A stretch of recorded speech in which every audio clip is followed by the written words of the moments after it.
Hello বন্ধুরা, দেখো আজকে নিরামিষ, আজকে রাখি পূর্ণিমা। তাই দেখো উচ্ছে দিয়ে ডাল করেছি, উচ্ছে দিয়ে ডাল, বুঝতে পেরেছেন? উচ্ছে দিয়ে ডাল। আর দেখো পকোড়া, ভালোবাসো খেতে।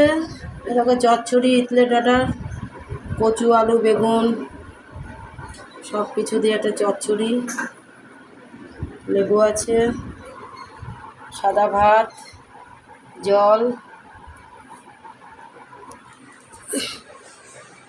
ছেলে কালকে মাংস নিয়ে এসেছিল,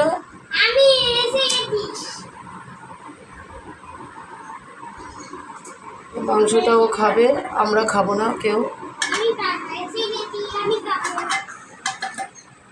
আর এইদিকে তোমার